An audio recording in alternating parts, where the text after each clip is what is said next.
Hey everybody, welcome back to HitPoint, an anime news show, a JRPG news show, a niche news show, a show where Baku and I stream live every single Monday at 7 p.m. Central, 8 p.m. Eastern Time. We'll be talking happen, some things that are gonna happen. We are gonna be previewing a trailer, a whole trailer. I was gonna say talking about rumors. We don't really have any rumors. Yes. Oh dear. Oh, hang on a second.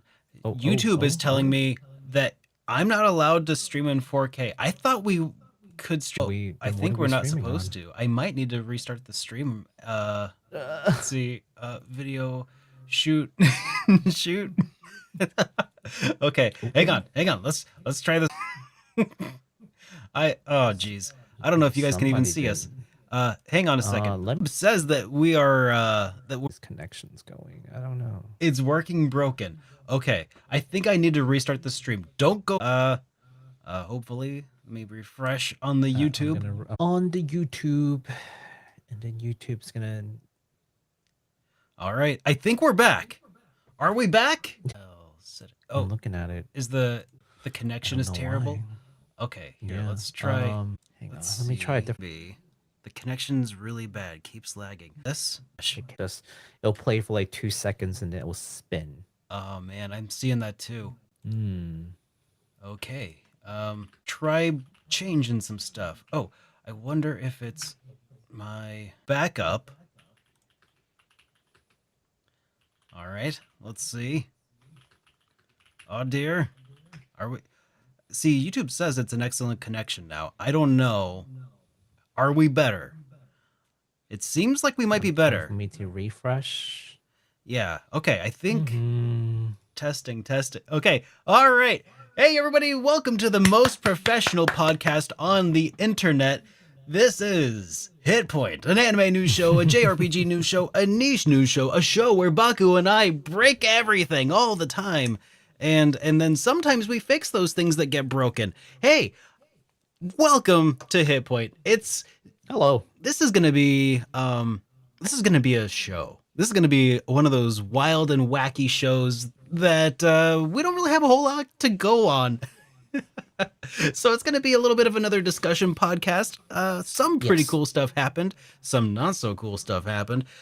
So let's just dive into the show now that we've sorted out the first big technical difficulty, the first of several that I'm sure we're gonna run into.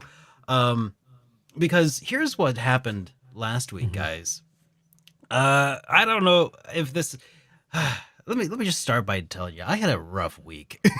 I had such a rough week, where essentially, I was able to accidentally. Well, is this something that I even did? I'm still wrapping my head around exactly what happened. But essentially, I tried to encrypt my hard drive to comply with some stuff that resulted in BitLocker essentially encrypting my hard drive with a key that didn't work. So I lost a lot of settings and data and hours of work that resulted in having to last minute rebuild HitPoint and all of the controls. So I think we are back to like a good spot right now. But it's kind of like the equivalent of basically losing all of my data to an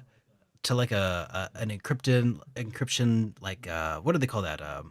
Ransomware. Yeah, like a ransomware thing. Except it was done by Microsoft and a bug. So anyways, that was my week. Baku, how was your week? Tired as usual. Yeah. Actually, some friends came down from New York to visit. That was really nice of them. But other than that, it was just work, and more work, man. I believe it. So, man, it really came down to the wire today's episode because Baku was working on something else. And I was like, I hadn't heard from Baku. Like we chatted a little bit this morning. I was like, I don't know, man. Should we do another podcast today or not? I was like, I don't know. Maybe we have a couple things we could talk about. Like, we'll figure it out. then eventually, like just moments ago, Baku's like, "Oh yeah, I'm here." So that I'm glad you're okay, man. I was a little concerned. Yeah. Sorry about that. I was just kind of out of it because typically when there's a lot of news, I would be working on the docket earlier, right? But because there weren't a whole lot of news, and we knew that there weren't a whole lot of news items, anyways. I've decided to get a head start on this assignment that I need to complete by like midnight today. So I'm Yeah. like, you know what? If I can work some of this, and then I just kind of get into like the zone. And by the time I looked at the clock, it was like way past 7:30. I was like, uh-oh. Oh man, are you gonna make So, but your here we are. deadline, or do we need to throw it into turbo gear today? There's a bit of a deadline. There are a couple of people who are on this term paper that we're working on. There are 6 people who are supposed to contribute. 3 of them, I think, maybe are not very strong writers, let's Ooh, just say. I So see. there's a lot of errors that I'm finding in their papers. So I'm taking it upon myself to redo a lot of their work, uh, God. which I know I have a lot of typos and stuff, but I happen to write decently well. So here we are, working through 3 like members worth of like writing, and try to consolidate them. Yeah, so it's interesting because these folks probably got their education from outside the states, so they have very different writing style for a formal paper, and so I don't think that they had these sort of uh, format drilled into their head, Oh, whereas we, you know, kind of went through all these, and so yeah, I feel bad having to do it, but I want that A. So yeah. I'm Well, gonna hey, go I with think they'll be yeah, happy that they get an A as well. So yeah. I just don't want stepping on people's toes, man. You know how it is. Like it's like, man, your work is crap, but my grades depending on your work. So, I and if I gotcha. can't get you to do what you need to do in the next like 24 hours, I guess I have no choice but to do your thing. Uh, Jeez. yeah. Well, hey guys, let's go ahead and start with some discussions from last week that we can kick off with. So we got a couple of responses here. One from Vicious Ballade. I hope I said that right. Who says, "How Mhm. is Square Enix going to continue to produce more games like Octopath Traveler now that Kadokawa just bought Acquire, the developers of the Mhm. games not too long ago?" So that's a pretty interesting discussion question here. We were talking about Mhm. this in the context of like what Squaresoft, or sorry, I keep saying Squaresoft, but Squaresoft is long gone. Um, You're dating yourself there, sir. You're throwing your H out there. yeah, yeah. So Square So back in Enix, my day, it's called Square stuff. so yeah, got acquired Mm-hmm. pretty recently by Kadokawa, and they were kind of this independent company that was working with Square Enix to help develop things like Octopath Traveler, essentially. But the fact that they were acquired by Kadokawa does not necessarily mean that they will no longer be involved with Square Enix. Like if Mm-hmm. they were acquired by, um, I don't know, Atlas, maybe that would be something a little different. Mm-hmm. Because they're still in a position where they could hypothetically still work with Square Enix. Mm-hmm. They would still be making money that way, and it's just that they are now owned by Kadokawa, who's also this other big old company. So, Yeah. at least I don't foresee that being a particularly large issue, considering the scope and scale of the success of Octopath Traveler 1 and 2. Yeah. Yeah. Um, What do you think, man? same response there. I think we did talk about this very topic in a previous show, actually, when I we think you're when we right. covered the fact that Acquire got acquired. I think you're right. I think I was we like, we talked about this pretty extensively. So if you haven't watched that episode, maybe check that out. What I don't episode know. was that even? That was weeks ago. It was some time ago. Just go back Yeah. and watch them all. Yeah, It's go fun, guys. rewatch every episode and you'll find it. Thanks for Freddie. Go check out how Freddie did all the timestamps and then just like find the one that has the acquire one. Good point. No, I'll just add to it that Kadokawa has shown us that they're very hands off with the companies that they purchase. They don't direct how they interact. It's just a matter of, well, we own you now, so we'll give you resources, and when you make money, we take, the benefit. It's just pure business. They're not like an EA. So far, they haven't demonstrated any of these tendencies to like just really get really hands-on, pressure developers, and then if they don't meet goals, shut them down. Like, they don't Yeah. really have those kind of They're not practice. exactly I like know, EA, essentially. yeah, they're not an EA. Now, obviously, I'm not defending them in any way or saying that they can't behave that way in the future. Oh yeah. They certainly can. But at least right now we haven't seen evidence of it. Yeah. So that's where I'll stop it there. So I don't think that there's a danger of Acquire suddenly not being able to work with Square Enix to produce the future, not even just Octopath Traveler, but any 2.5 HD 2D thing. Yeah. Yeah. Do you want to take this next comment on here? Yes, we got a comment from Ray Miyazaki who says, I like episodes like this with more discussion. Also, waifus sell games. Trust me, I learned waifu studies like Baku.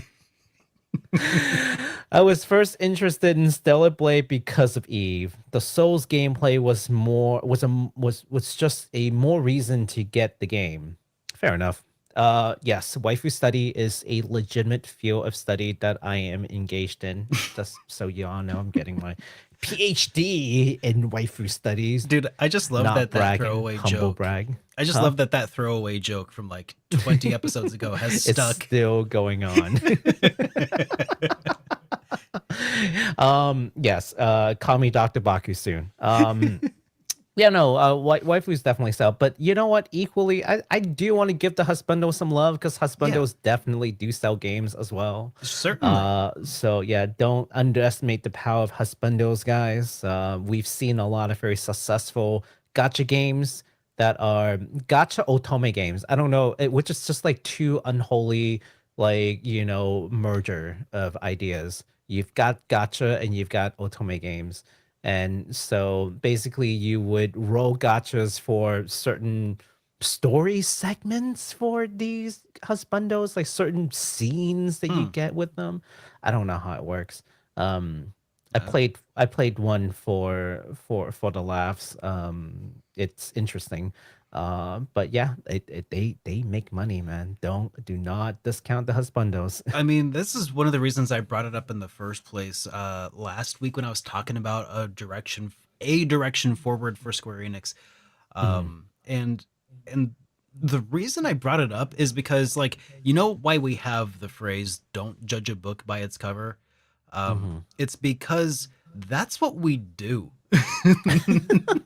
that's just what we do, guys. I mean, the phrase is there as a reminder that, like, hey, maybe you shouldn't, but it's because the default behavior is, yeah, you're gonna judge books by its cover every day, unless you're making a concerted effort to not do so.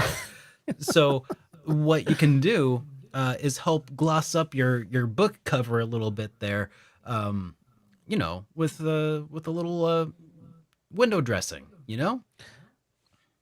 have a word for this. The kids like to use Clickbaiting? these days. No, thirst trap. Oh yes. Thirst trap. I mean, that's if you gotta make it sound so negative.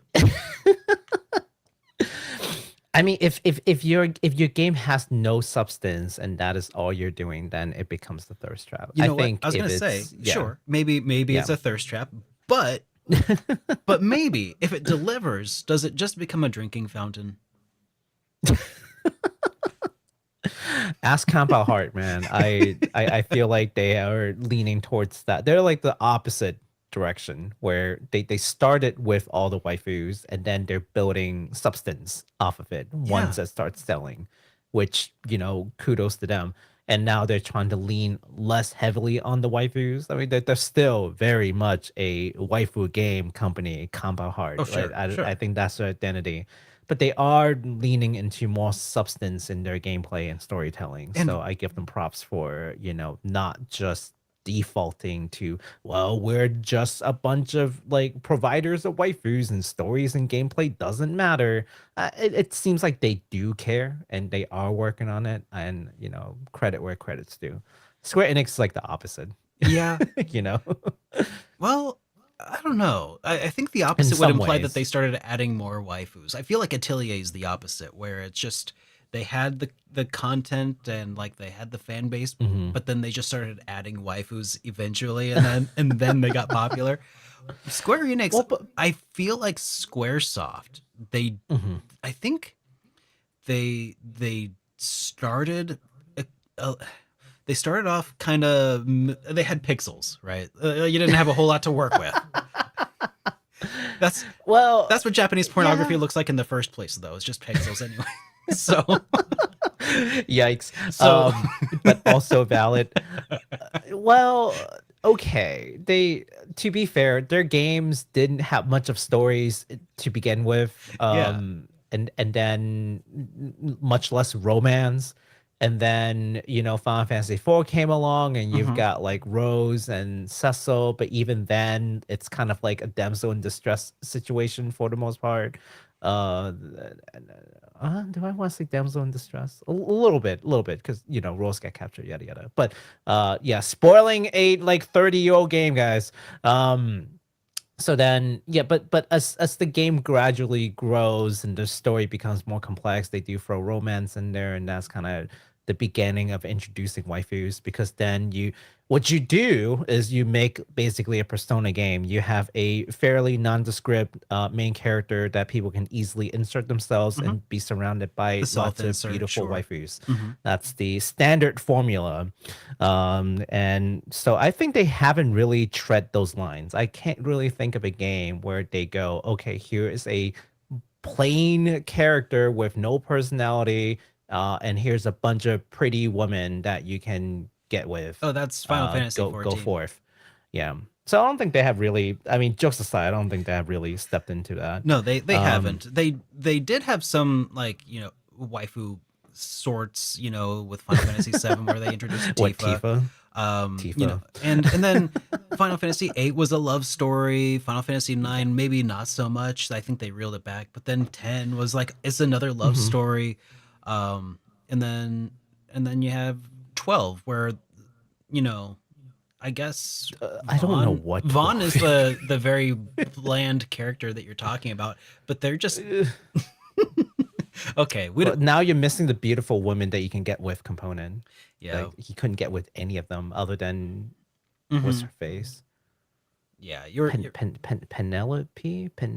pu- Penelope? um. The staff I girl think with that's the right. pigtails. Yeah. Yes. Anyways, non-important. Okay. Well, anyways, speaking of unimportant, that was just a throwaway comment that I threw in here. Yes. Thank you for that comment, Ray. This next one though comes from our very own Freddie Ken, who says, "I Yes. see visual novels as books with extra steps and not as games." Okay. Yeah. Yeah. And I also picked this because you mentioned that Husbandos also sell titles. And I feel like that's one thing that VNs have done pretty well so far is Hmm. monetizing their waifus and husbandos. I think that the extra steps is the window dressing that then sells the books. Yes. So Absolutely. yeah. Oh yeah, there we go. Pinello. You were really close. Pinello. Yeah. My JRPG card's been revoked. Joke's on you. I removed the JRPG moniker from my name on Twitch. Ha. You've already One Removed. step ahead of you. Yeah. Speaking of, we don't have the lower thirds anymore, so people don't even know what your name is anymore. That's something that was lost in the We'll work on it later. It's yeah, fine. lost in the great casualty The of great 24. ransomware by Microsoft. And then we got another Last. very short Oh, message here from yeah. Donut Swordsman, who honestly, half of the reason I picked them was because of the name Donut Swordsman, who says, "Need more of these." And so you shall have more of these. I think you are referring to like just the very general discussion nature of last week's podcast. So yeah, that's kind of what this week is. We have Hmm. two main news items, and then the rest is just kind of hanging around and talking to We're chat. just Speaking chilling. of talking to chat, still Hi. live throughout a super chat already. And just like we did last week, when that came in, I wanted to go ahead and read one right off the bat, Yeah. because this is actually something that's pretty interesting to me. He says, "Have either of you seen the Fallout TV show yet?" And he says, "It's so good. Also, does Baku have experience playing any Fallout games?" Okay. Well, Baku, have you got any experience playing any of the Fallout games? Nope. Have you watched the None show? whatsoever. But I have followed Fallout because my friend is a huge fan of Fallout and other shooters, and like he just likes guns. Like he likes shooters, but Hmm. he also really liked Fallout. He likes the post-apocalyptic stuff. Yeah. So he sat me down and explained to me the premise and what's going on and this and that and the fun things. And he's one of those friends who, like, as soon as he gets excited about the thing, he would just go on. Yeah. So I've sat in many conversations of him just talking to me about Fallout. So I feel like even though I haven't played it, I'm like an honorary member at this point. Also, there's this one person named the Internet Historian on YouTube where Oh he did yes. this whole coverage about Fall 76. Oh, Fall 76, 76, right? That 76. was which one? That was Fall 76, the the one that's right after, like, the one that was like online multiplayer yeah, that's and it 76. like just tanked Yeah. on release. Yeah. I always like to use that as a business case to draw parallel between that and No Man's Sky, which, as you all know, also bombed really bad Mhm. at launch. A lot of promises not delivered, but the way that the company, you know, drive the game back into good graces, it's very telling of the company's, like, you know, commitment to the product, right? So, but that's going off in a different tangent. Short answer, no. But also, I do know a lot of the stuff in it because I've been thoroughly spoken to about Fallout. Yeah. So I've played quite a bit of Fallout. It is I've not let me reel that in real quick. I've played the new Fallout. Fallout 3, Fallout 4, New Vegas. New Vegas is by far the best of them. Not Mhm. super into 76. I was really, really disappointed by the news that would be a online experience, um, as I believe a lot of people were.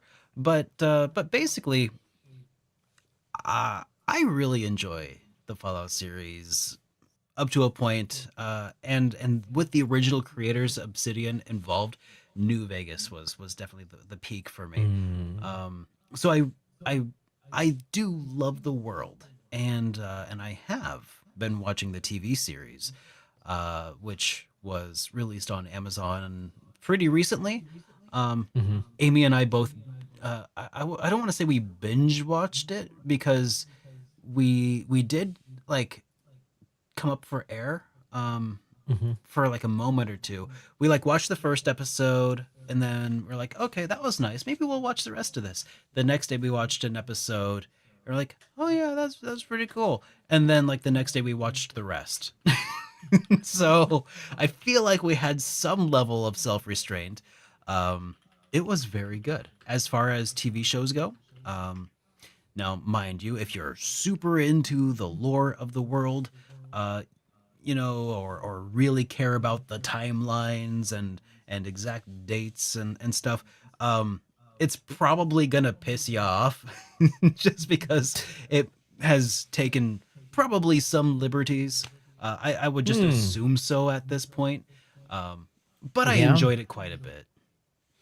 The show takes place in California now, right? It's like one of the like original vaults or something. Like, Yeah, yeah. Well, yeah. so there's three protagonists, and I like what they Hmm. did with this because when you play a Fallout game, you have so many things you could do. You could go try to join the Brotherhood of Steel. I mean, depending on the game, you could try to join the Brotherhood. You could, go on your Vault Dwellers quest line or whatever. You could go roam the Mojave Wastelands as a NCR Ranger or whatever. You got options. So what they Hmm. did to help capture kind of the feel of all three of those things, because if they had one person doing all three of those, you'd be like, "What the hell is this?" You're like, "This is unbelievable." But that's how you play Okay. Fallout: is you do all the things anyway. Right. But if you're Hmm. watching a show about it, that's nobody's going to believe in that universe, Hmm. because we all tend to not care if it's Right. believable because those are our decisions.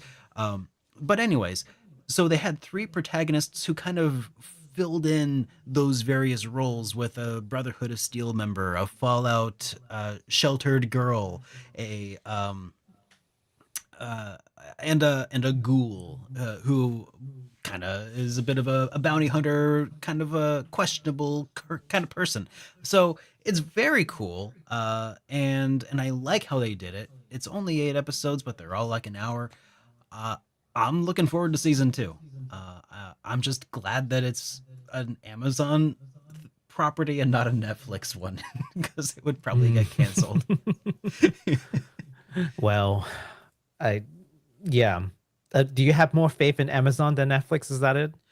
Um, no, I mean faith is a strong word. It's just Faith. it's That's really true. That's it's true.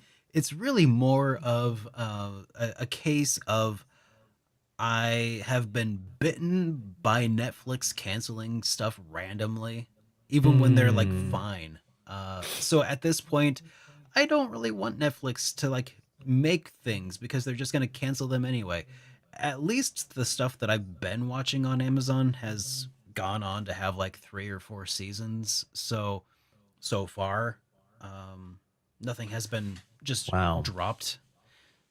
But then again, Amazon's got ads laden and everything, even if you Hmm. pay for the services. So, if only there were a way to consume Amazon original content Yeah. without the ads. If only. You know what's crazy is what you just mentioned was what we talked about Square Enix from like last show. It's that same sentiment. If only You're there like, was a yeah, way. I'm afraid of what Netflix will do to a show that I like. So I'm afraid to like your things Yeah, because you might cancel it. you're Square exactly Enix is right. more like, well, I'm afraid to like the things you create because I don't know what you're gonna do with it once I tell you that I like it. I know. Same energy. Yeah. Yeah, pretty much. That's you nailed it. Yeah. So I really enjoyed it, and I will also say that this seems like a pretty good entry point for people into the Fallout universe. If you Hmm. haven't played any of the games and you're like, "What is this?" It's at least a fun TV show with a. It has some nods, some inside jokes and stuff. I think that you'll mostly pick up on it and enjoy it, even without being fully immersed in this show, in the series, and maybe eventually, if you can get over the first-person shooter style mechanics or aesthetics of the game, you can probably maybe enjoy the role-playing mechanics underneath it that make it a great game series, or at least Hmm. Fallout New Vegas.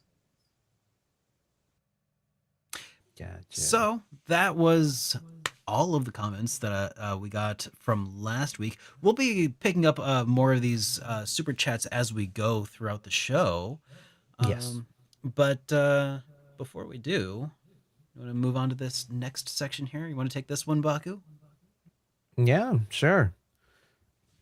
So, boy, talking about a game that I have not received yet, Eiyuden Chronicle. Mm. Ooh, yeah. So it is finally coming out tomorrow. I think, right? And just releasing on all current platforms. That includes Nintendo Switch, by the way, for those who consider What? Nintendo Switch a current console. Now, some physical copies this gets sent out early for PlayStation 5. I was not among the luckies because I had requested for PlayStation 5. So Hmm. clearly they didn't get the memo that I needed it. Nintendo Switch physical copies are delayed for America. And EMEA, is that what is I don't know what that is. But it was yes. according to the tweet that they had sent out a month ago or so. I'm not sure what region that is, but EMEA. I'm gonna look that up later. So yeah, so if you're in EMEA region, then you would probably know what that stands for. But if you're in America, which I think a lot of you are, the Nintendo Switch version will be delayed until May 21st. So we're sorry that you're going to get hit by like a month delay. All affected backer will receive the digital and Nintendo Switch copy, however, so you can actually just play that, and while you wait for the hard copy, so maybe it's that's pretty even slick. better. Let's look at it as like a silver lining, right? Yeah, Like maybe you can play the game and then just keep the physical copy and just keep it like pristine in wrap and don't even open it, right? yeah, that's like the You have best it. of both worlds, I'd say. It is the best of both worlds. So that's pretty slick. Yeah. Um, So man, are you excited for? Are you excited to? Well, I mean, I know you or it's have you okay. played People know that this? I had the game. You Yes, I have bet. played it. Yeah, Okay. So I'm just like, okay, I don't know if it's I haven't a finished thing. it. Yeah, Um, but you have played it. I have played it, Um, and I put out a video the other day, kind of acting as a little tour guide for you to mhm, begin your adventure within Eiyuden Chronicle, hitting the ground running, a few gameplay tips, a few mhm. introductions to characters, sponsored by 505 Games and Rabbit and Bear Studios. So Heck yeah. so that was pretty cool. I kickstarted the game back when it was on Kickstarter. Mhm. So I was excited before Same. they paid me to be excited for the game. Although I will say I will also be putting out a non-sponsored video talking about my time playing the game. Um, Not a Mhm. full review, but experience points video. I was gonna work on that today, but ended up having a lot of other stuff that the whole computer breaking imploding thing kind of set me back a little bit. Oh Um, God, yeah. but but I do plan to have a whole unsponsored video taking a look, and I can say whatever the let's see, does this button work? Yeah, okay. I can say whatever the heck I want about about this game when it's not sponsored. Mhm. So that's why I chose to do things that way. Mhm. Although I don't suspect I'll have anything too negative to say about it that they Mm. wouldn't love me to say anyway. So we'll be taking a look at that. So make sure you're keeping an eye out for that. But anyways, the video I did put out, I would say it's relatively spoiler free. So even if you want to Mm. watch if you want to play the game but you just haven't got your copy yet, go watch the video, please. I'm I gonna worked really watch hard it on it. It's really today. thank you. I Gonna appreciate watch that. it today, right after this podcast. Gonna go watch Derek's video. It's only nine Gonna minutes watch long, Derek's video. but I'm it's actually a whole new form of video for me. It's not a Mhm. review. It's not a discussion video. I never made like a video guide or Hmm. or anything like it to supplement the existence of a game. So this was a lot of fun to kind of stretch my legs creatively. So Nice. yeah. Yeah. So looking for, what I'm looking forward to is actually seeing some good reviews on, and I don't mean good as in positive. I mean good, well thought out reviews from the public. And because, a lot of these things sometimes initially people have a lot like just knee jerk reactions from the public, and it's very disorienting. especially when I'm seeing reviews and the game isn't even officially out. I'm just like, I yeah, know. maybe keep it to yourself Oh yeah. until it's really out, right? Like on these review items, I guess, like criticism or otherwise. Like just keep it Well, I mean, under wrapped I get for a where you're little coming bit. from. I Yeah. because but on the other hand, like a review should be like if you're seeking a review, you know, you're gonna get what you want. But if you're not actively seeking it out, yeah, maybe don't like I don't know. I guess it's the people who got the early copies, like not Yeah, reviewers. That's not what I mean. I exactly. mean like just people who got their copies early. It's like you got your copies early, man. Oh, Don't don't gotta ruin it rub for it in other everybody's people. faces. Yeah, Yeah, yeah, yeah. Like if you're a reviewer, no, that's you're just doing your yeah. thing, right? But I yeah, no, Well, I was I'm a just little saying, like the comprehensive. Oh context yeah. of like spoiling something like as a reviewer versus spoiling something as like someone who's like in a big comment thread or discussion thread is like wildly different, right? Yeah, no, Because when absolutely. people come to a review, they're usually expecting that kind of thing, and they Mhm. take that risk into their own hands. Yeah. But like where you're just like actively participating in a discussion, and that happens, that just sucks. Um, Yeah, I think that's what I'm leaning towards. So maybe I shouldn't have used the word review because I'm getting yeah, that kind of mixed up. I But got what like, you're yeah, saying though. yeah. But you get what I'm saying. It's Yeah. the, yeah. But anywho, in talking about this game, scenario writer Yoshitaka Murayama was responding to whether or not that there are plans for sequels, and so they had responded that yes, as a matter of fact, they are working on a sequel based on their Reddit AMA that was held earlier this week, Wait a and second. then quote. Who Huh? responded? The Yoshitaka Murayama, who is No. the scenario writer. No. Yoshitaka Murayama passed away. Oh, I'm sorry. You mean Junko Kawano? Or No, the studio talked about it. I okay, apologize. No, okay, sorry. let me rephrase that. They were asking whether or not they will move forward the sequel because Murayama-san had passed away. Then the studio responded with, Okay. yes, they will move forward. Wow. Okay. Yeah. Talk about not being able to read things correctly. That's my fault. No, I no, no. apologize. Yeah. You're good. I I'm glad you stopped me there because I am just terrible at reading. you see, one of the guys had a one of the people with the AMA had a Ouija board. Makes you wonder how I'm getting this PhD in waifu studies. Look, I just got eyes for waifus, but as far as words are concerned, they're just words, okay? Yeah. No, but let me rephrase that one more time just to set the record straight. The company, Rabbit and Bear Studio, held a Reddit AMA, and they were asked the question of whether or not Eiyuden Chronicle will have a sequel, given the fact that the scenario writer Yoshitaka Murayama had tragically recently passed away. uh to that, they are basically responding yes, and quote, we are moving forward with a sequel. It is very sad that Murayama is not with us anymore, but we have discussed many things with him. I Hmm. hope we'll be able to carry on Murayama's legacy, and I always want to treasure his last work. I hope many people will support this game. So Yeah. yes, let's just set the record straight there. That's Appreciate just that. me not reading things correctly.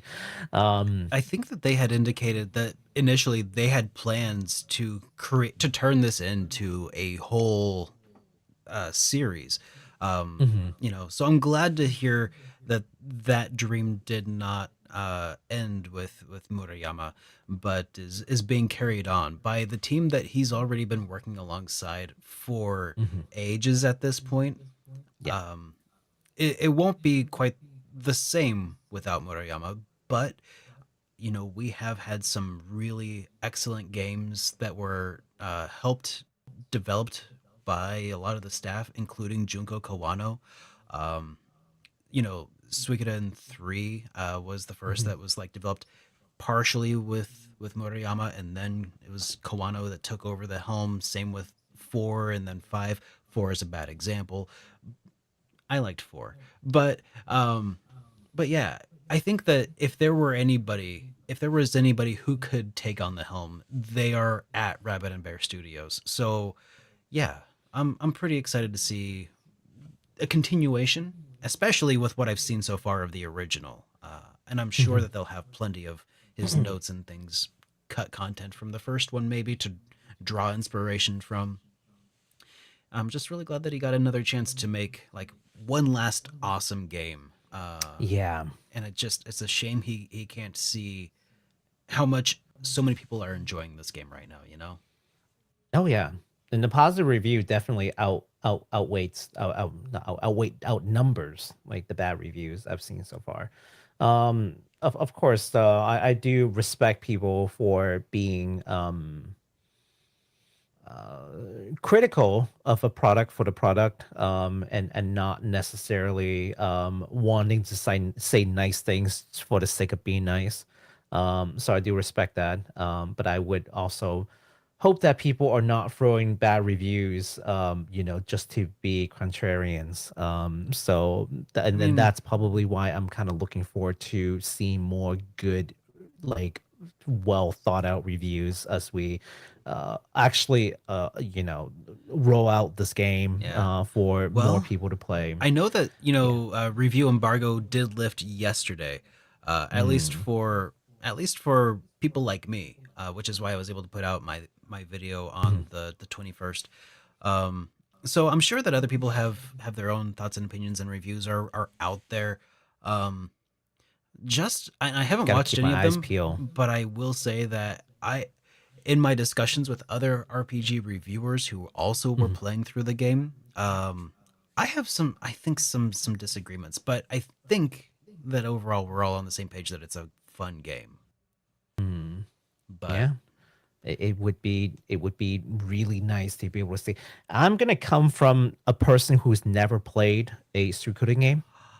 So my whoa, take is, because I think some people are like, okay, how close is this to a Suikoden game? Because I love Suikoden. So what is this? Is this another Suikoden game? I mean, I can tell Uh, you, no. without giving any spoilers, it feels like a game that was made for Suikoden fans. Yeah. Like, if So I you are a think I'm Suikoden gonna fan, come from. this is Yoshitaka's love letter back to you. Mhm. Um, so I'll say that much. But Yeah, I'm gonna come from a very different angle. It's like, yeah, I've never played Suikoden. I have no attachments to Suikoden. Is this game gonna be good for me as a JRPG player? mhm, Period. yeah, So I look forward to playing the game. No review video for me, by the way. I'm just saying that I'm gonna want to see it for myself. And I would encourage everyone to want to see it for themselves as well. As always, take everything. Think about it, but boy, nothing beats you experiencing something your own and forming your own opinion. So there's that. for sure. Yeah. So, boy, that's a huge release. I think for the company because man, they, I'm sure they're under a lot of pressure to perform. There's a lot of anticipation for this game leading to this point Oh from the man, day that they went on Kickstarter to now. Boy, what a journey! And I hope that they would release some kind of like making of kind of thing because I would love to see what goes on in the background. yeah, man. Yeah. All right, so let's go ahead and I'll move us along to our next section here. Uh, I just realized that I hadn't updated the section in a minute here.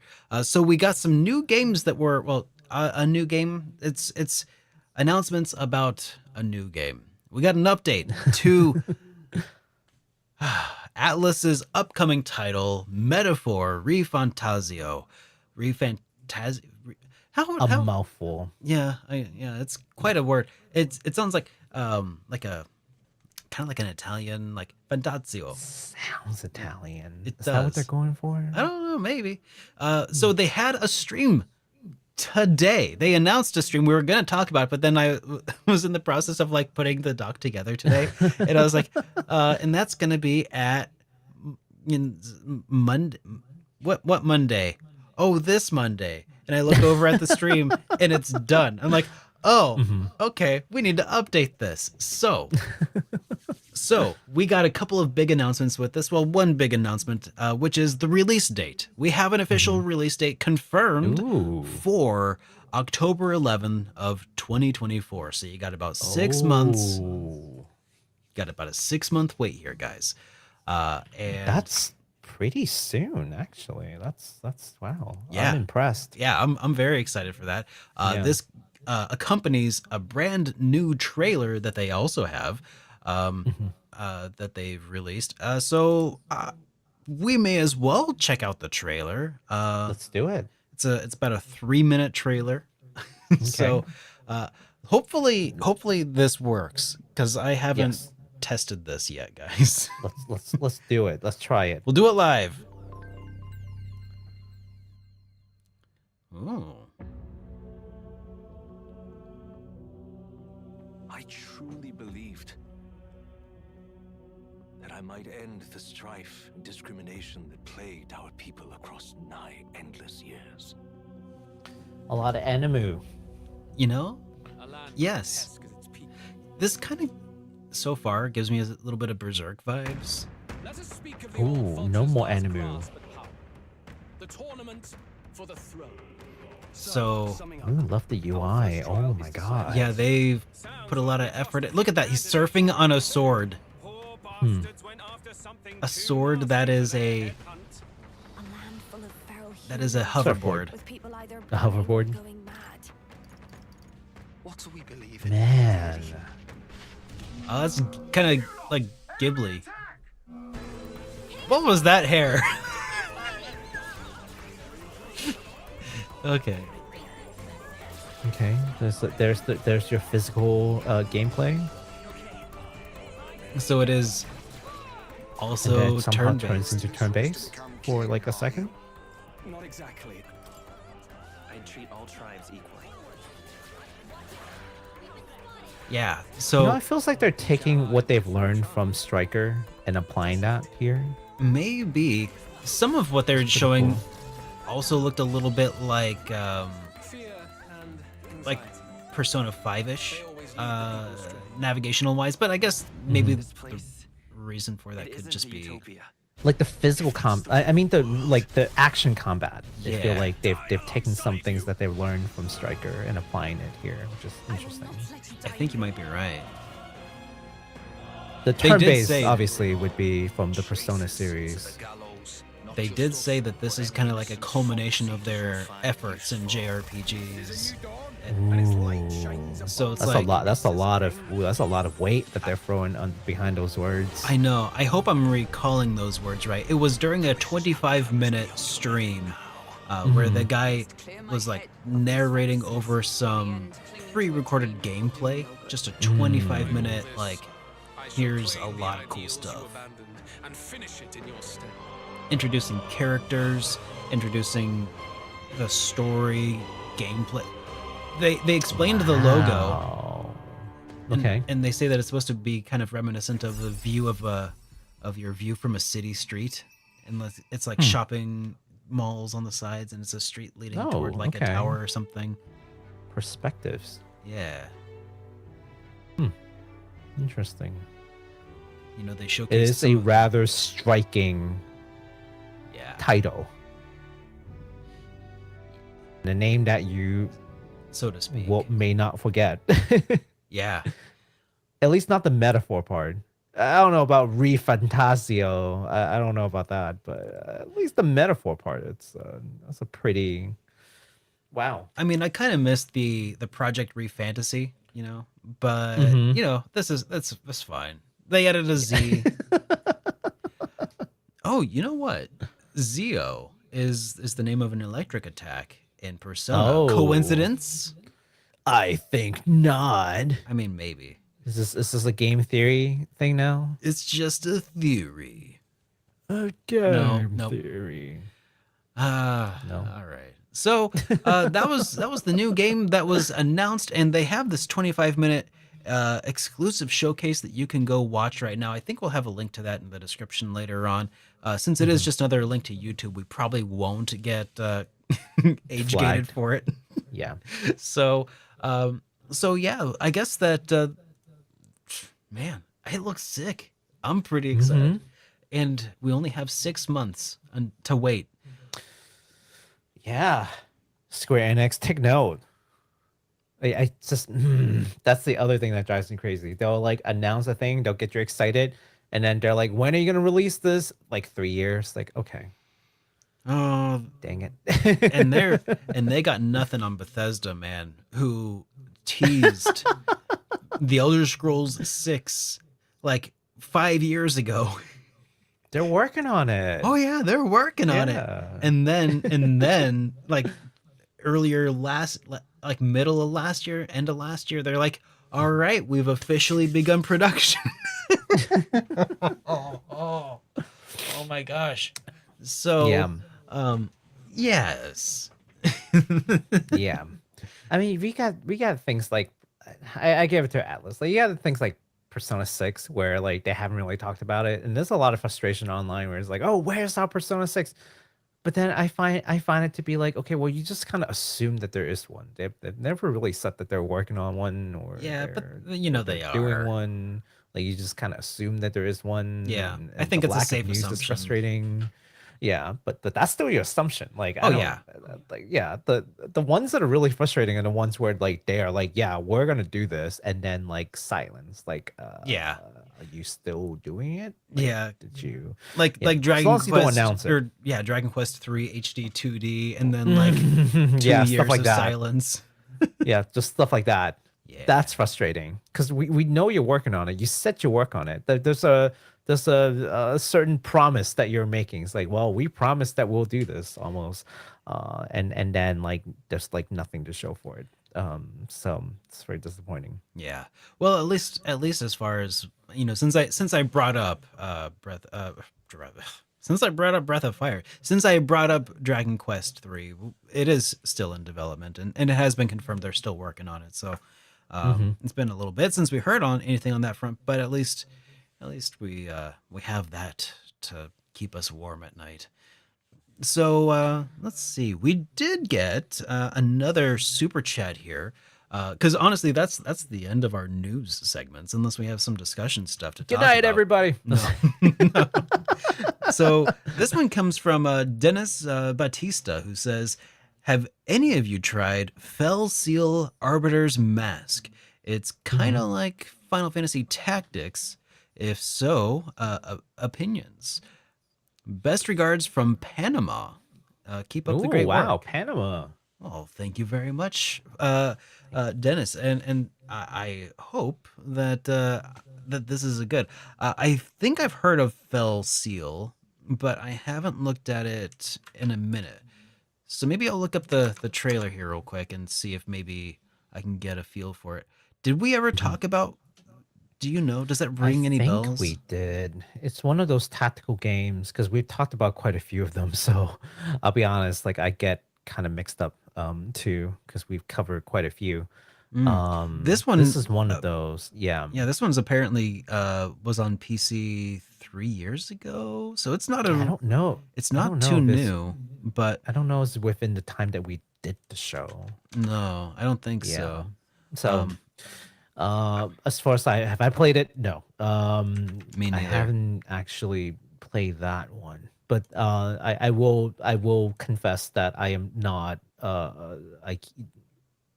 a huge fan of tactical RPG.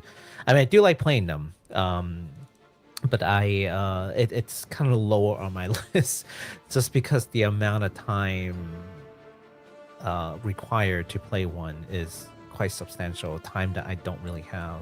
Yeah. I respect them for having like, really deep lores for the most part and, nice customization and like the depth of battle and all that.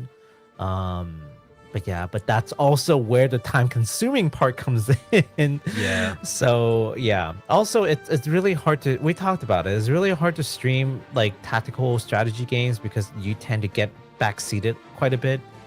I don't know what it is about strategy and tactical RPG that gives like people the feeling that they can just like, tell you how to do your next move. It's probably because you take so long like thinking about the move that they want to Yeah. like weigh into your decisions. Yeah. Yeah, So, I think it's got to be something to do with that. So, as far as it's not Fell fun. Seal, no, I've never played Fell Seal Arbiter's Mark, but It looks really good. I mean, it's hard to say just based off of like a gameplay trailer, you know, because I Mhm. feel like that it should sell you the title a bit. Here, if I skip ahead The a little bit. music is definitely like Final Fantasy Tactics inspired, or Tactics Ogre inspired, which I think they're done by the same people actually. Yeah. Yeah. And Like I can hear the music. I'm like, Mhm. that's definitely that kind of feel to it. Yeah.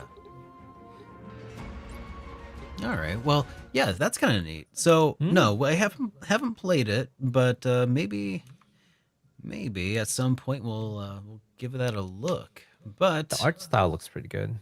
yeah, Like a the more cartoon kind of. bit more Western style. Yeah. Yeah. Yeah, And it's pretty then good. got another message here from Still Alive who said, either of you guys think that Suikoden remasters won't be too far behind the release after Eiyuden Chronicle is out? See, that's what I was thinking for a while. I thought that when they announced Eiyuden Chronicle was going to be delayed a bit, and then they announced that Suikoden remaster was going to be delayed a bit. I was like, oh, I see what's happening here. I can see the strings controlling the marionettes here. That's what I thought. So, and that's what I said. So, if it doesn't show up here pretty soon, I'm gonna have some words to eat here. So I really hope that it comes out soon, so I can be right, and also so I'll be people can honest. play it. I'll be honest, I'm But not mostly, I want to be right. that excited for the Suikoden remasters, and not because I haven't played Suikoden. I mean, I'm sure that has something to do with it. But I think even if I did, I just don't have a lot of trust in Konami to get it right. I think that the reasons I am excited-ish for them is not because I want to play them, because I don't. I have the originals, but because I want the games to be accessible to new audiences. Suikoden 2 has been incredibly expensive since time immemorial. Uh, what is it going for these days? Because last I saw it was like 200. Ooh, Let's boy. just pull this up on the old VGPC. I have been out of the collector's market for a bit. So Suikoden 2, let's see, for PlayStation, uh, surprisingly, it's actually about the same.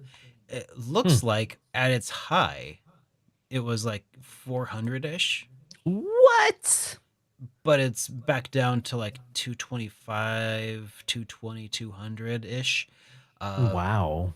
for a complete copy. Loose copies are only like 140. So, Still. yeah. Wow. They're good. Wow. It's a good title, especially in the context of its release. Yeah. So it would be really swell for people to be able to play this on a modern console and not have to spend, $200 for the privilege. Sometimes that's the only thing it really needs to be able to do, is just to be able to be played on a modern platform. Because like even Chrono Trigger, that was pretty expensive for a while, but now you can play it on Steam. The best version, in my opinion, on Steam for like $20. It's Yeah. you know Yeah, point taken. There's that whole thing. And maybe they can even release it on like like a lot of these games they can probably release on mobile phones. yeah, Maybe so. Definitely, they could definitely do it. I just hate it when it's the other way around. Like they release it on the phone and then platforms like, whoa, whoa, whoa, what are you doing? Like the Final Fantasy VI before the Pixel remaster on Steam. That was a phone version that they had then converted back onto That's PC, and they they're did like, that to whoa, Chrono hold Trigger on, time also. out. Yeah. Yeah. I think 6 is still kind of busted though. Well, the Last I Pixel heard. remaster superseded it, so you can't even get the old version anymore. Good. Yeah. So and that's all good and fine. So I'm all for games being accessible to people. Some people, as we've learned, don't have game consoles. They play exclusively on phones, and I feel like the gotcha market kind of preys on these people, right? And so because they have no alternative, right? Hmm. So when there are more games that they're the process and demand isn't exactly high for a game from like PS1 era. Like your cell phone is infinitely more powerful than a PS1 and in every aspect possible, probably. You know So that phrase that you always used to hear from like our teachers growing up where Mhm. the calculator in your pocket is 17 times more powerful than the computer that was on Like the a first Apollo 1970. mission, the first manned Hmm. mission to the moon. You know, like you hear Hmm. that, and now people are probably like saying the same thing now about the cell phone in your pocket has about 17,000 times the power of the first PlayStation 1 console that sent me to the moon as a child. So Metaphorically, yeah. exactly, exactly. So it's kind of funny how like the new metaphor Yeah. is, you know, Metaphor. it all comes full Oh. circle now, doesn't it? Hmm. All according to Keikaku. It's all according to Keikaku, yes. But yeah, I don't know, man. Konami has left such a terrible taste. I grew up playing a lot of Konami games, not including Suikoden, but there are like other Konami games I grew up playing on the Super Nintendo. And I've always been very fond of Konami. I always felt like, you're one of the good guys, Yeah, they had like you Ganbare make good Goemon. You games. know, Yeah. they had oh, oh gosh, Shadow Hearts, or not Shadow Hearts, Shadow of Destiny. That was a game I really used to really enjoy from Konami. Hmm. They had a lot of different things. Um, Yeah. I play a lot of Gradius growing up. Like it's a side scroll, like mhm. scroller You shooter. know, they developed And also all the old Parodius is fun. Parodius, yes. Yeah, Parodius. Yeah, that game is hilarious. So I like playing those with my little cousins when they come over.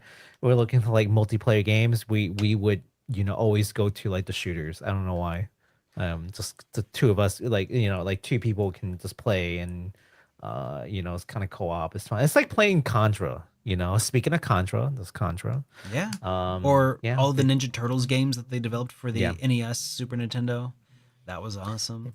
Brought They it so many good games, and Oh then yeah. something happened to Konami, and then Well, they lost their way.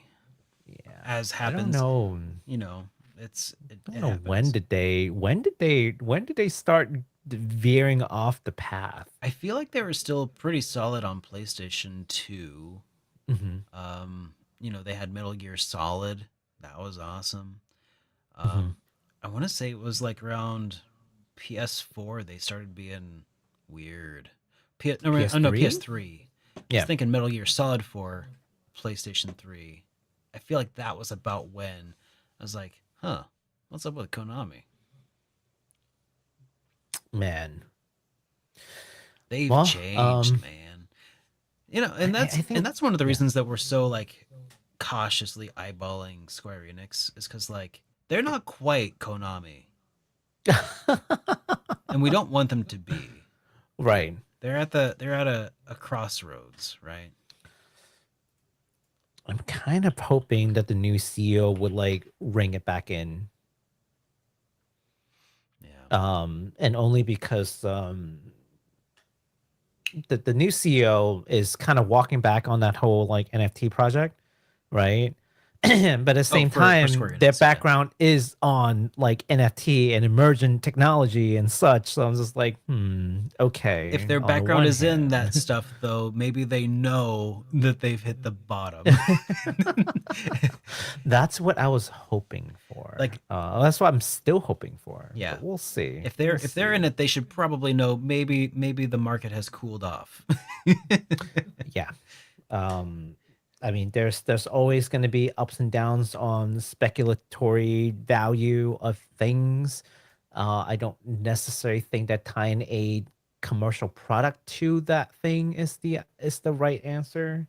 Because as much as it rise, it can crash just as hard. And along with your reputation, so quick bucks just ain't worth it. Yeah. Unless you're doing it for lols.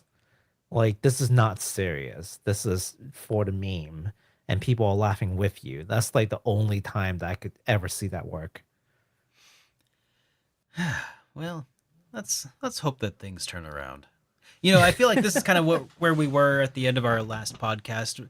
What it's just when we have nothing else to talk about, like, man, let's talk smack. Let's talk some shit smack about. Let's just give us a topic and we'll talk smack about it. Just two grumpy old men.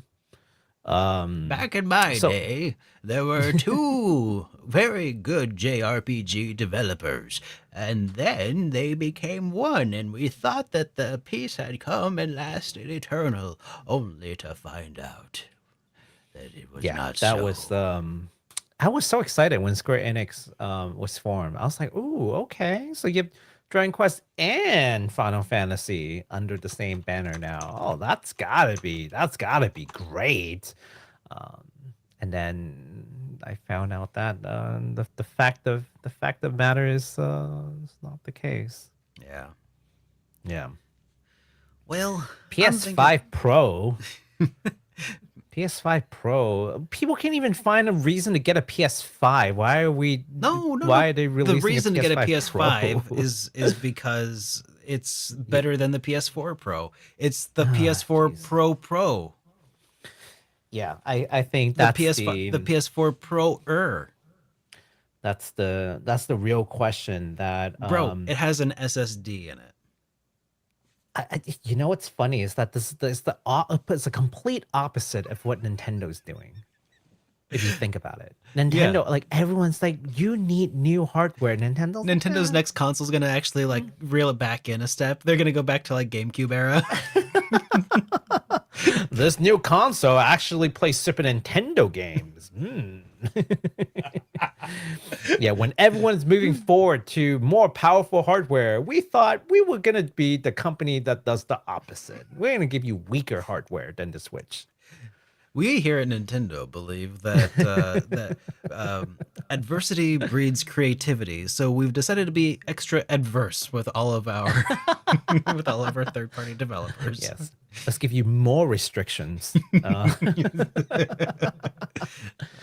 Yeah, speaking on that, I think that's a pretty interesting thing that I'm still trying to see.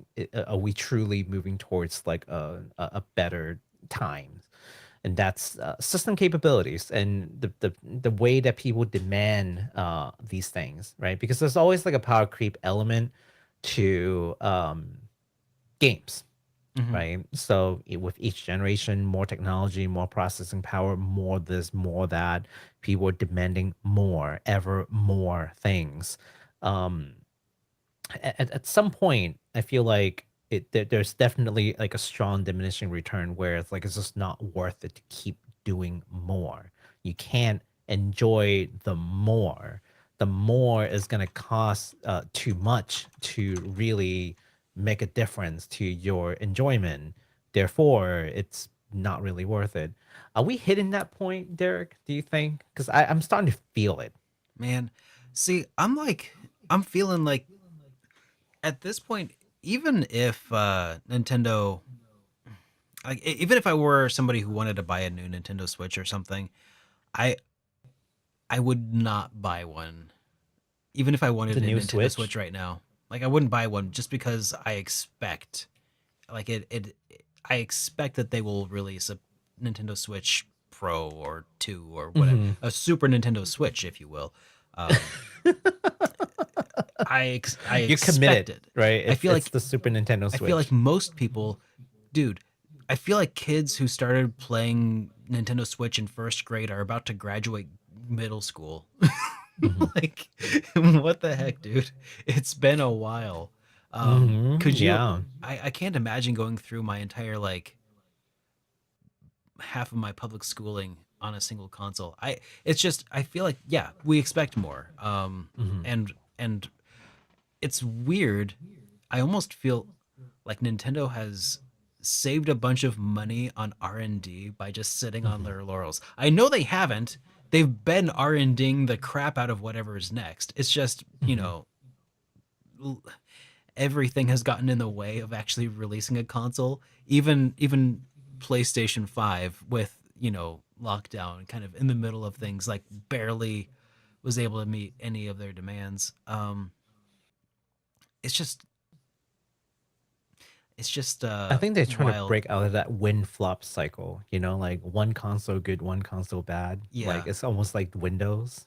Maybe they're trying too hard. They got it up on a pedestal. They just need to relax and you know and just let out a stinker.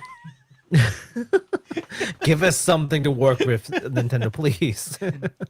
No, so I don't know. I don't know what to expect. It's at this point we're also experiencing such a radical shift in technology as it relates Mhm. to GPUs and what they're capable of, to embedded AI into various chips. Like, are they exploring those avenues? I feel like they kind of have to be. You gotta Mhm. you gotta be forward thinking, and like maybe they're gonna do something with like Risk 5 or something. Probably not, but you Hmm. know, it's wild, the future that's available to them. Uh, Personally, I would be fatigued with like decision overload about Mhm. all the various ways to go. Like, it's such an uncertain future, and when you have essentially such a success right now in the market as Nintendo has, doing anything at all has to be incredibly like High uh stake. oh my god, yeah. Yeah. Because if they do release a Nintendo Switch U, and it flops, a new Nintendo Switch. If they Mhm. if they do something like that, then like there might not be another console generation after this. Like, it feels Okay, so like we're on the get precipice this. of this. Okay. Yeah. The Switch U is going to be a bigger screen, okay? Clearer screen attached to a controller, okay? But you have to use it as a streaming device to your existing Switch. That sounds familiar. Who did that? Is it you, PlayStation? Did you do that? Was it the Portal? Hmm. Mm. When I saw the Portal, I just thought Wii U. I'm like, have they not learned that this is basically just the Wii U? Yeah, but at If least you really like think about it, it's they like didn't make it integral to the system. So if had they had done that, right? yeah, if they just But went now it's all not in even on it. integral to anything. So, you know, Yeah. Well, I haven't heard anything since about the Portal since. Like it made a little bit of a splash when it came out, and then it just kind of like tapered. No well, good news or bad news. Like I don't hear any hate. I don't hear any like pretty sure I heard that particular it was praises. It's hacked. just Um, yeah. but then it was like a white hat hacker or something who let Sony know what the exploit was, and then they closed Oh, that loophole. That's what I heard. I yikes. don't quote me on that. Um, but dang, that would have been a really nice little emulation machine. It probably still will Also, be, but just not yet. question, right? Because I didn't think about this, right? But how much is the Portal again? The PS Portal, it How much? was How much was the Portal? like $200 or something. Super cheap. 200 bucks on sale, anyways. Yeah, cheap. On sale is 200. Usually 240. Okay, so for 240, you could. Well, we talked about this, right? Like you could just get like a used, um, what is it called? What was this? That's Steam Deck. Oh yeah. You can just remote play Well, all the same, yeah, pretty right? close to 200 ish. Yeah. So I just The value prospect still don't is very understand tough where there. this is coming from, Yeah. because you cannot use that portal as a standalone device. No way. It doesn't have the kind of processing power Oh, required to like play they had games it playing a independently. PSP game on it. It could run some emulators. It could run PSP games. Yeah. It can Yeah. run like emulators. I'm pretty sure that that was yeah, it's definitely not going to like run anything like modern locally. Certainly not. But at some point when it's hacked open, it'll be as good as an emulator of like Vita titles. I'm sure. Maybe. I don't know. At least It still seems silly. oh yeah, it is. It's a wonky looking device, but it is cool for certain kinds of people who might just want to play a few grind a few levels in bed next to their partner as we fall asleep, you know. Do you think they'll ever go back to handheld? There's rumors of that actually. No, rumors. Rumors. Ah, I know. I know. ah. Well, I do enjoy a good rumor mill, but you know, it could be pretty cool, especially I think with Nintendo showing how viable that market is, that it essentially created the market for the Steam Deck Mhm. and for a litany of others. Um, I think that's got to have the other console manufacturers who are, you know, going to be losing out to PCs, you know, it's got to have them thinking like, oh, is this where the new niche can be located?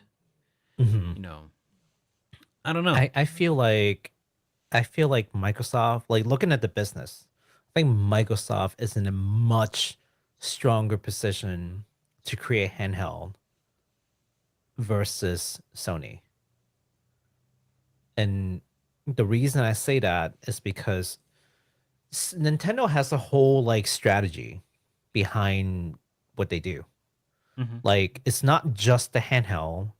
It's not just the fact that you can remove um The controllers. the joypad and then have it as like a quick like multiplayer setup. I mean that's all good and fine.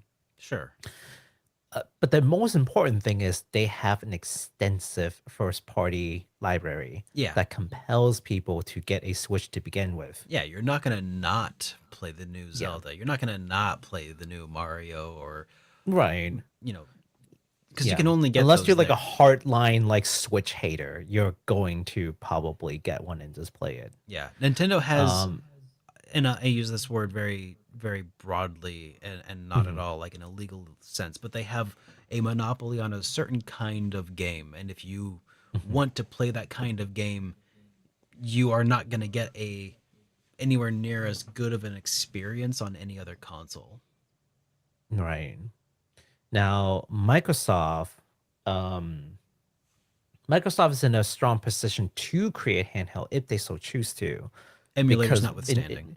yeah, in recent years they've just bought up a lot of studios Hmm. that can do a lot of great first party games.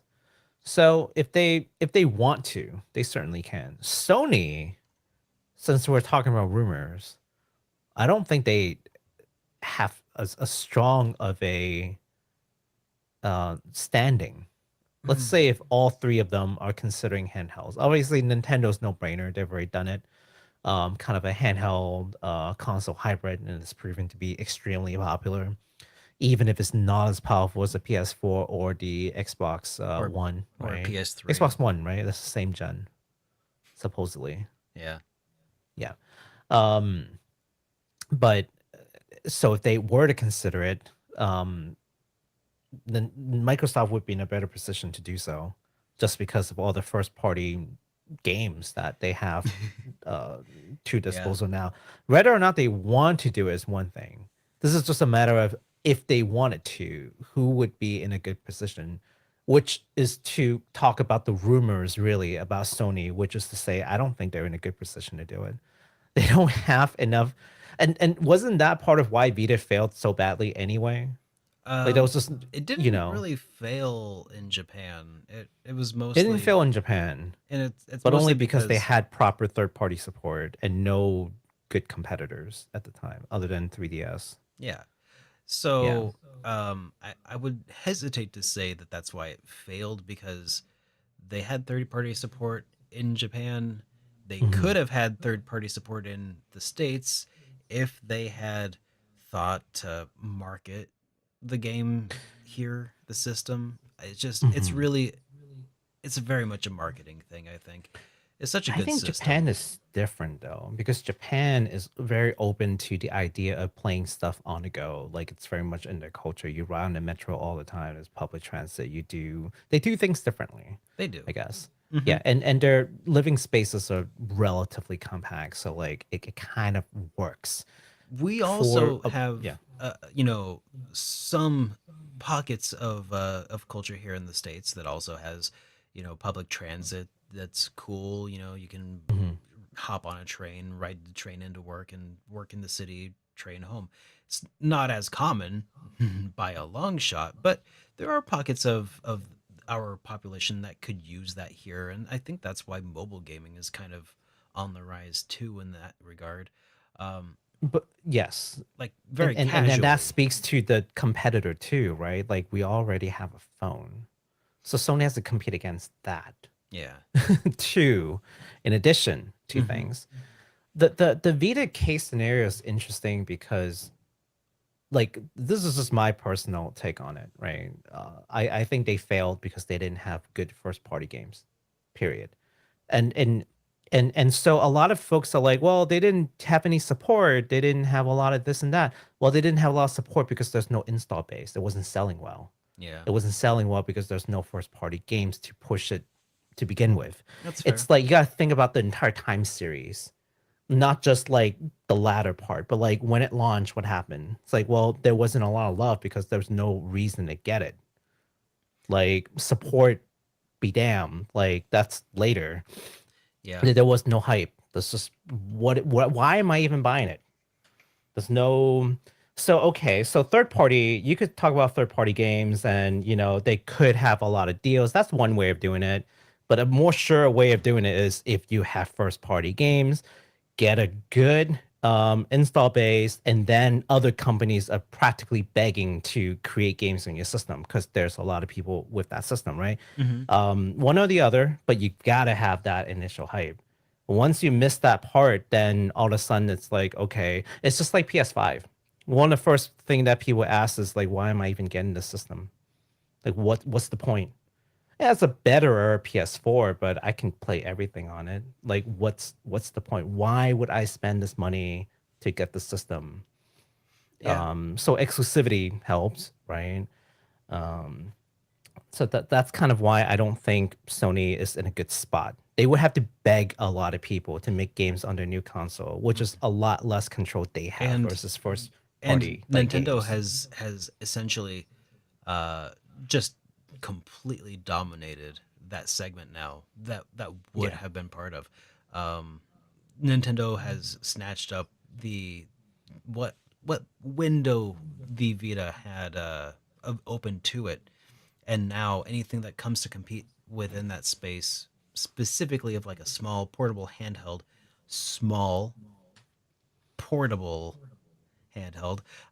is I feel like I gotta emphasize that because people don't realize that the Steam Deck is this.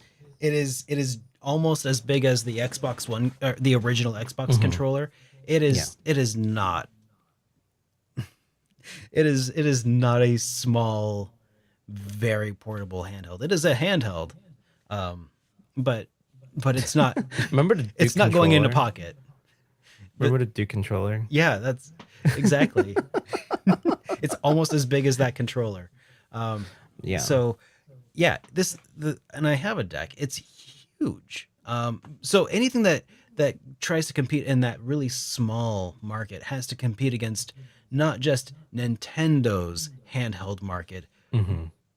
but their whole market, their Yeah. whole console and handheld market Hmm. consolidated Yeah. into this behemoth, yeah, you're not anything you introduce at this point is gonna have a big library to compete against, which is another reason that I know in my heart of hearts that the Super Nintendo Switch is going to be backwards compatible because it just Hmm. has that on lockdown, right? Hmm. Because then you have this whole back catalog of all the cool stuff too. So yeah, I would be a lot more compelled to get a Super Nintendo Switch if it was backwards compatible for this particular instance, anyways. Just as like a launch, like benefit.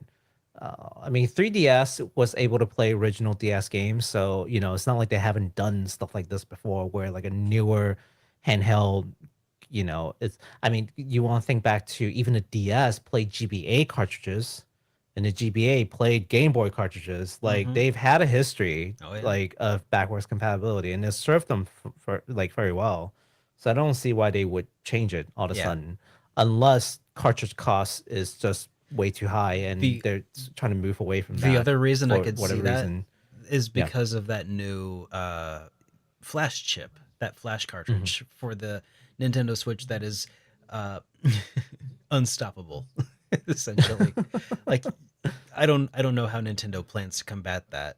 Maybe that's why the Super Nintendo Mm. Switch hasn't been announced. They were about to. They were one day away, and then that cart came out, and then they're Oh. like, "Oh, you know Oh, what? oh, walk it back, walk it Hang back. on, hang on, Don't- abort."